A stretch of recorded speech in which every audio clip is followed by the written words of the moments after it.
आसाम में रहती थी, शादी हो गई 80 में, शादी हो गई यूपी में, फिर 81 में आई यहाँ पे और रहने लगी। मतलब तो रहते रहते भी जैसे बच्चे हुए तो फिर खर्चा बढ़ा, फिर घर की परेशानियाँ थी। इनके पापा रिक्शा ड्राइवर थे लेकिन वो कुछ मतलब हेल्प नहीं करते थे। तो मेरी एक सहेली है फ्रेंड, इन्होंने लेके साईं बाबा में गई थी। ऐसे यहाँ पे तो मतलब गरीब लोग के लिए है, तो इसलिए उन्होंने मेरा एडमिशन करवाया। मतलब हल्का फुल्का करती थी, लेकिन प्रोफेशनली वो 96 में वहाँ पे सीखा मम्मी ने जाके धर्मक्षेत्र में। हम लोग मॉर्निंग में स्कूल जाते थे तो हम लोग दोपहर में 12:30-1 बजे तक लौट के आते थे, तो मम्मी फिर छोड़ती थी, फिर जाती थी स्कूल। इधर मतलब ये टाके जो सिलाई के होते हैं, पहले तो मशीन का जो भी रूल है, नियम है, इस तरह से चलाना, कैसे चलाया जाता है, कैसे क्या बॉबिन केस का और हर शटल का कैसे प्रॉब्लम क्या होता है वो सब।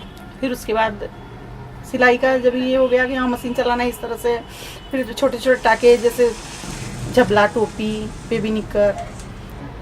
सच्चाई ये है, मेरा तो ये एक सिराई ऐसा है कि मैं जी रही हूँ, समझ लीजिए। क्योंकि एक जरिया यही है कि छोटा मोटा भी मतलब घर बैठ के कुछ कर सकती हैं। बेटी भी, मेरी बड़ी बेटी है ना, वो भी सीखी है साईं बाबा में। करेंगे ना मम्मी को आगे सपोर्ट हम लोग खुद करेंगे। मैं ही क्यों, मेरे सारे बहन भाई हम लोग करेंगे मम्मी को सपोर्ट, क्योंकि मम्मी ने इतना हम लोग लिए तकलीफ उठाई है। जो आज हम लोग यहाँ पे जो खड़े हैं मम्मी की वजह से, कि मम्मी ने अपने भूखी रह के हम लोग को उन्होंने खाना खिलाया है। तो मम्मी को तो हम सपोर्ट करेंगे हमेशा।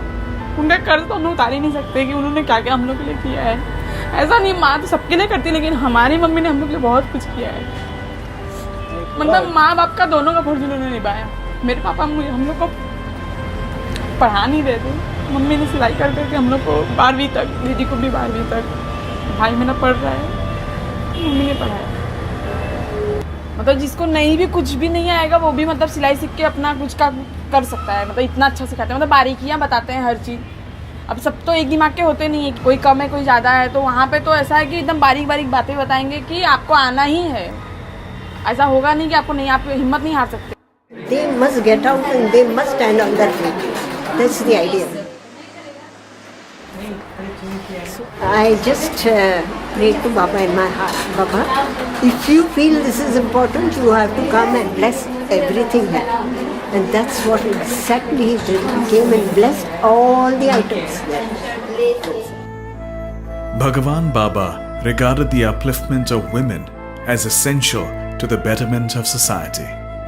The Mother Ishwaramma Foundation is a crest jewel in his vision to enable them to lead a life of self-reliance and dignity.